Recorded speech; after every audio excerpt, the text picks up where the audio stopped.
back to my YouTube channel. If you don't know me, then my name is Kashish, and in today's video, I'm going to be talking about all the books that I read in the month of July, which means it's time for my July wrap up.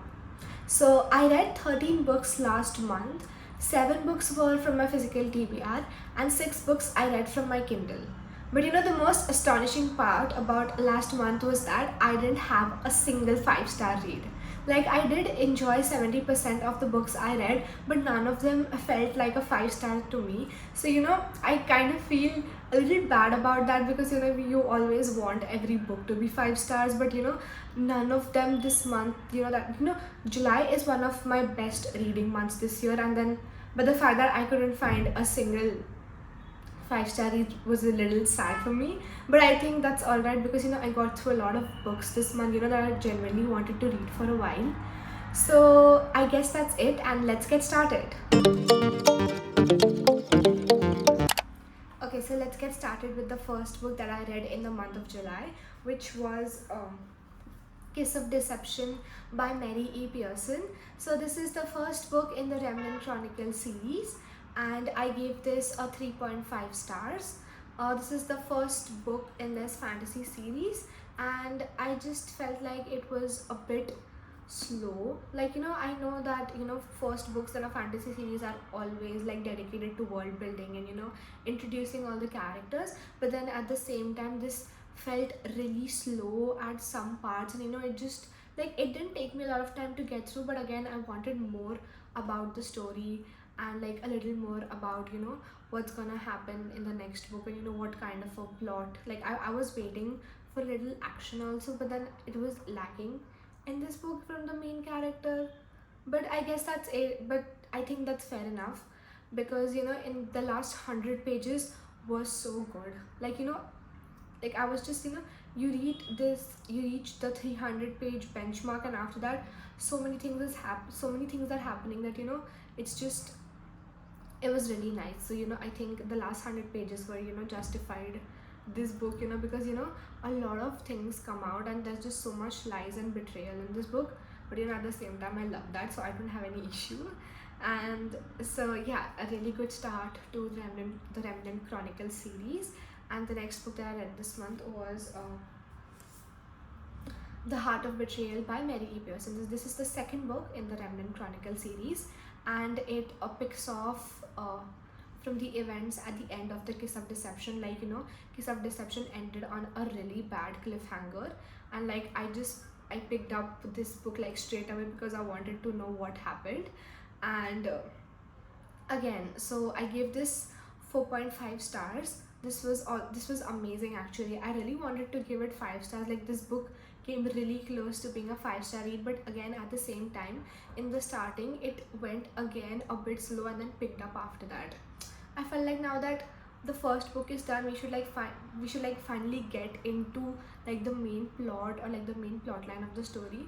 So that's just the only part like I didn't like about this book, that it got slow again in the beginning and then it picks up again, and like again so good, like so good. You meet you meet the villain of this series in this book, and for some apparent reason I was so attracted to him. Like, even though I know that he's the villain of this story, and like I read this with my friends and even they were saying the same thing, that the villain is much more attractive than like the main guy, and I'm like, oh my god, yeah.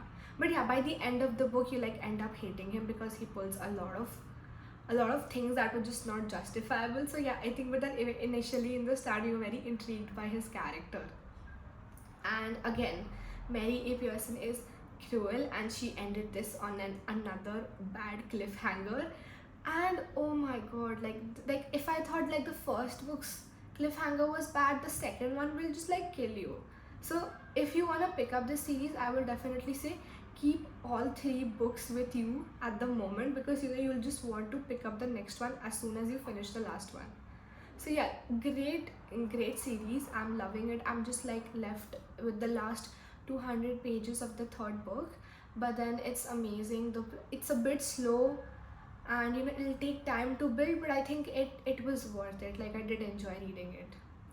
And I guess that's it for this. And the next book that I read this month was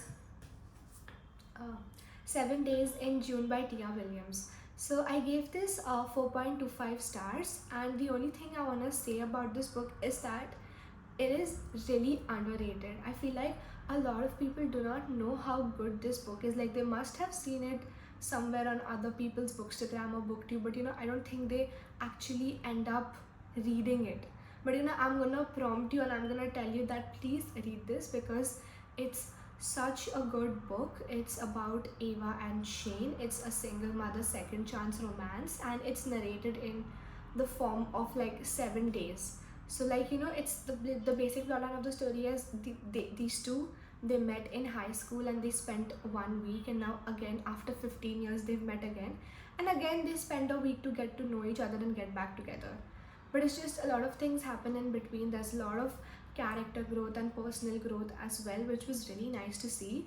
And the main part, or like the most favorite aspect of this book for me, was that they meet after 15 years at a book convention. And it's like they're both authors, and we get to know that they've been writing about each other in their books as a form of communicating whatever they couldn't say in those past 15 years. And I was like, oh my god, that is freaking adorable. And it's just, there's this line where Shane says that stop writing about me, and she's like, you first. And I was like, oh my god, like both of their characters are derived from each other's personalities.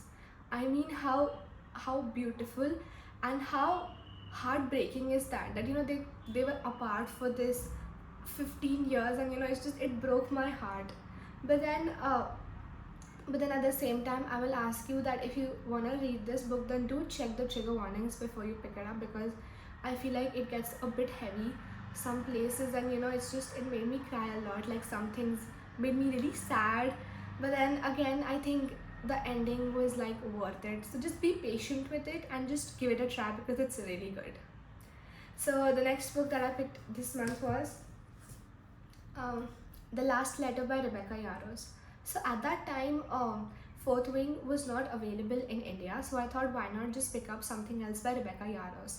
I saw somebody post about, like, I saw somebody post a review about this book saying that it was really good, and I just loved the blurb of it, not the blurb, but just like the storyline intrigued me, so I bought it and I started reading it.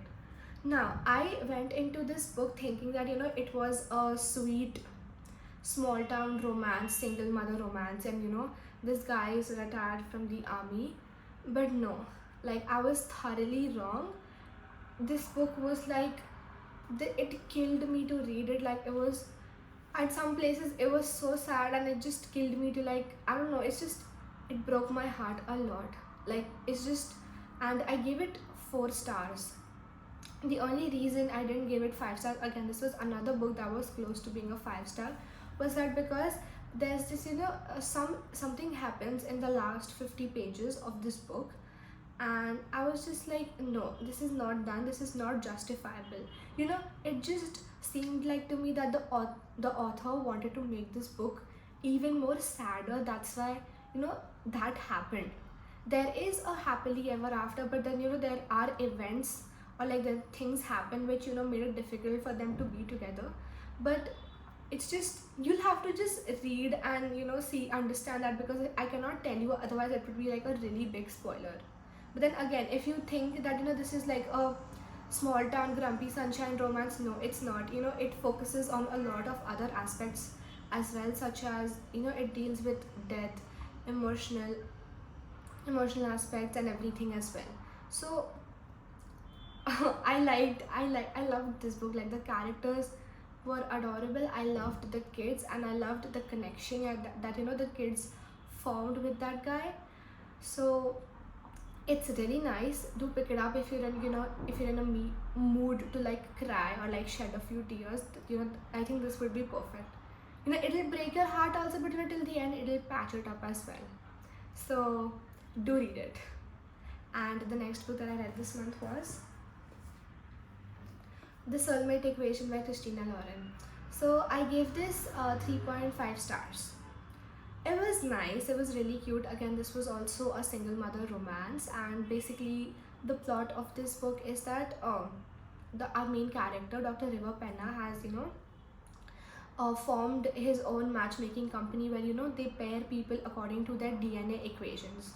And it turns out that Jess also ends up doing this experiment or giving it a try, and she matches at like 98% with the company's owner, that is Dr. River Penna. So but then at the same time they do not have any feelings for each other, but then their company is like forcing them to like spend time together, get to know each other, because that is like the biggest or like the highest match that they've ever had. So the kind of fake dating aspect was nice, but I don't know, most of the book it felt so bland, like nothing much was happening. And the guy just did not I just did not like the guy. His character was so bland, and I don't know, I just couldn't connect to him so well. I liked Jess and her daughter, like adorable.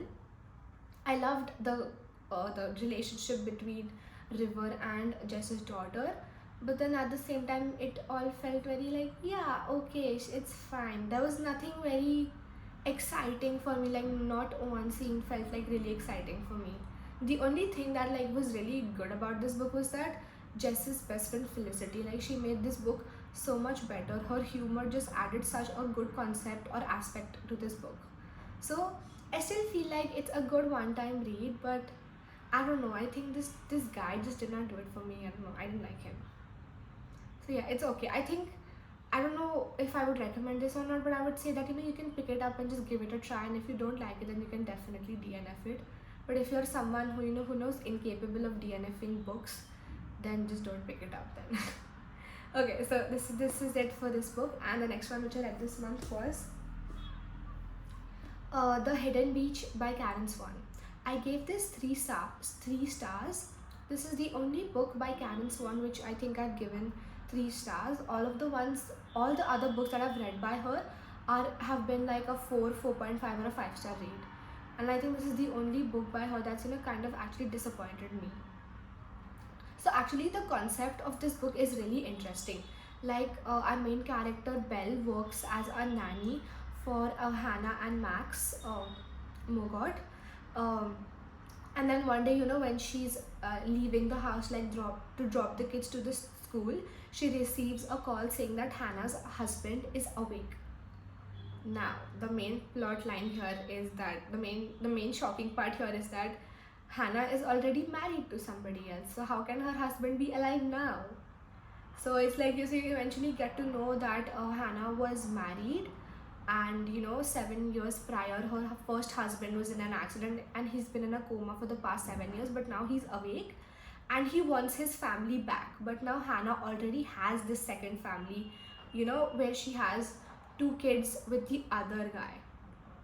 So there's a lot of family drama in this, and there's this whole mystery about how her husband came into an accident, and there's just a lot of mystery. The only thing that kept me hooked to this book till the end was I wanted to know what happened and how that guy came about in that accident, and has been in a coma for the past 7 years. Now if I tell you more, it would be like a spoiler. So if you know the blurb intrigues you, then definitely give it a try, because I feel like I do not like it, but I feel like somebody else might like it, because the major reason is that I just did not like these characters. I think like they felt too real, or like the whole situation was very realistic. I don't know, I feel like I read books to escape reality, so I definitely don't want such realistic aspects to the books I read. I don't know if that makes sense, but yeah, that is how I think about it in my mind. And just another thing about this book is that it's based in Stockholm, Sweden, and it's just Karen Swan's writing is beautiful. Like with her writing, she can transform. Every book has like a different destination. She takes you in different places in like every book of hers. So this one was based in Stockholm, Sweden, and the archipelagos, on the coast. And oh my god, the whole description of those small tiny islands with those houses and the beaches was just beautiful. Like I just added it to my bucket list as soon as I read it in this book. I mean, it's just you can Google it, and they are so beautiful, and the way she's written it, I think the mystery and the place were the two things, and like the setting of this book were the two things that I enjoyed the most. So like I gave it a 3 stars and I didn't enjoy it, but at the same time I didn't regret reading it also. So I guess that's it for this book, and let's go on to the next one, which was Flawless by Elsie Silver. So this was a buddy read with my friend Ananya, and I gave this 3.75 stars. This was so cute and so adorable. Like, I loved Red and Summer. If you watched my 24-hour reading vlog, then I've probably already given my review on this. But if you've not watched it, then I'm still gonna talk about it like in small. So I really enjoyed this. It was so good. It was like a solid 4.5 star till the 300-page mark.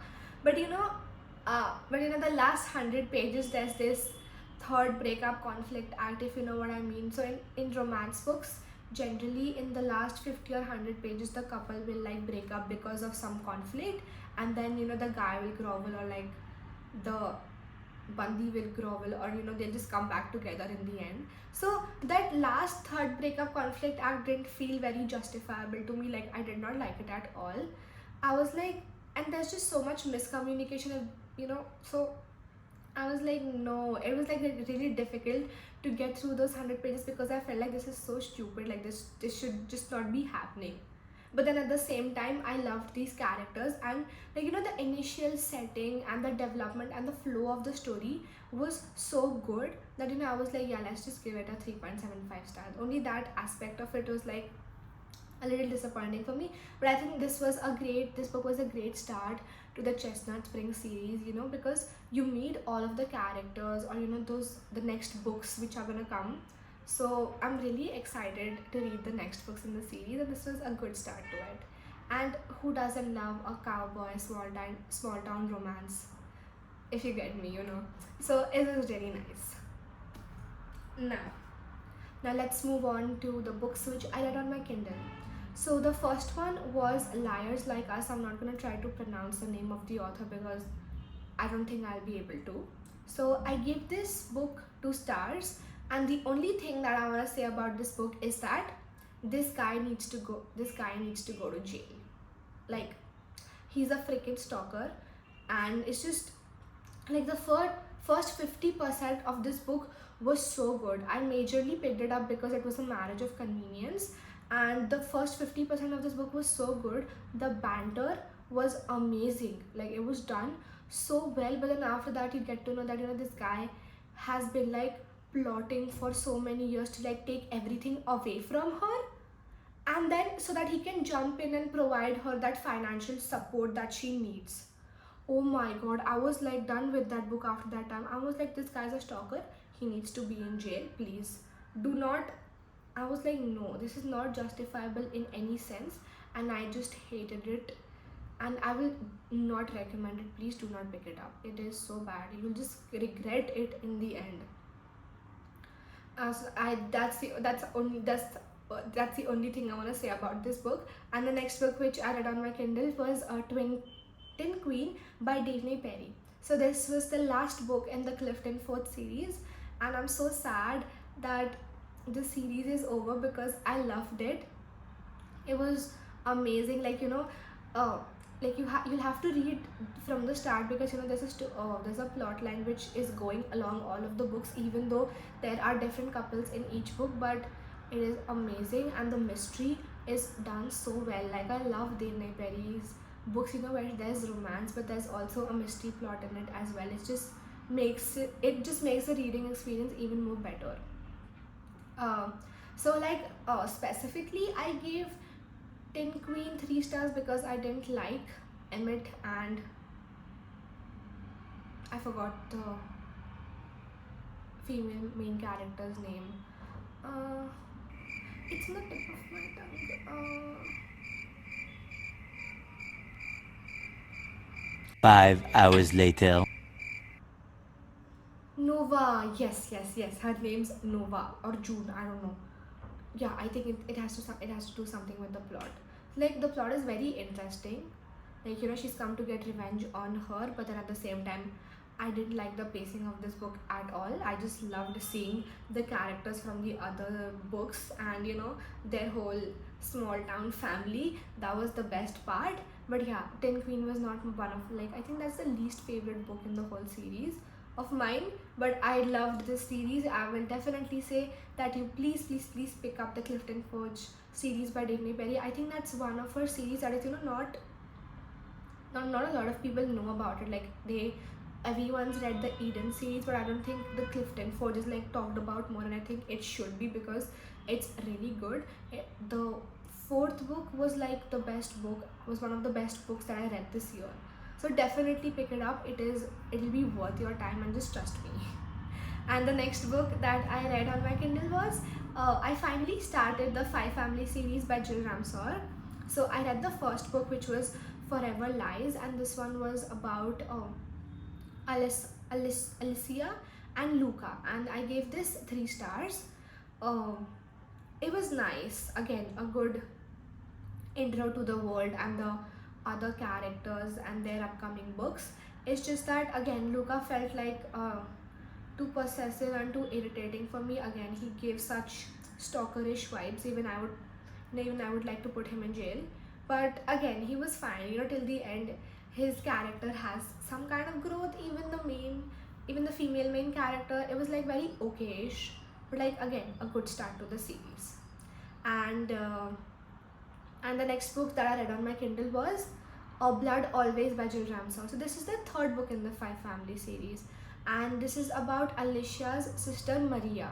So like the second book is also about Alicia's other sister, but like the troops and the characters in that book didn't intrigue me, so I just jumped into Blood Always by Jill Ramsor. And oh my god, I loved that. Like, the troops are amazing. It's arranged marriage to enemies to lovers, forced proximity, and amazing mafia romance, amazing. And I will just say, just pick it up, please. It's so good. Again, if you watched my 24-hour readathon, then I've talked about this book already. But again, I'm just gonna say that it's so well done, and in aspects of a mafia romance, it is really good, and I will definitely recommend it. And I'm yet to finish the Five Family series, but I don't think I will pick up anyone else's book. I don't know. The characters just don't intrigue me enough to want to pick it up. But I guess let's see. Let's see what happens. And the next book which I read on my Kindle was Marrying Mr. Wrong. This was cute. I gave this 4 stars. This was a marriage of convenience. And, like, they get drunk married in Vegas, and when they come back, they decide that they're gonna continue their marriage because of this project this guy is working on, and if they divorce right now, it would be like a bad PR for him. So they continue their marriage of convenience, and she like kind of moves into his house. But then and it's like they've known each other in childhood, and they've met after so many years, and you get to know that the guy had already liked her, but then she does not like him. So it's like he definitely falls first, and he's completely obsessed with her till like just the halfway mark of this book, and I just loved and adored that. It was a nice one-time read, just not good enough to be like a 5-star read. But again, it's really nice, and I definitely recommend it if you're a fan of a marriage of convenience trope. And the last book of July was Ignite. That is also a part of a series. I don't know, but I know that it's a single dad, a small town romance, and age gap. And yeah, I gave this 3.5 stars. I liked it. It was very good, and it's just that I think the age gap was like the main issue for me. Like, there was a very big age gap. I think she was 22 and he was 35. Yeah, I think that's right. I don't know, but I liked it. It was okay. It's just like a 300-page book. It's really small. You can just like sit down and read it in one sitting, and it's just really nice if you like the single dad trope, and like along with small town romance. And I just loved the cute moments that the female main character had with the guy's kids. I kind of forgot their names. Like, I know the guy's name is Dex, but I forgot the female main character's names. I'm not gonna try to remember it because I have no clue. But yeah, I guess it was really cute, and I do recommend it. It's nice. It's just a good one-time read. So I guess that's it. These were all the books that I read in the month of July, and do let me know which was, which one book you read in July was like your favorite, or like a 5-star rater, just in general, the one you liked or loved the most. And do let me know in the comment section. So I guess that's it. Thank you so much for joining me in my July reading wrap up, and I will see you next week with another exciting video. Bye bye.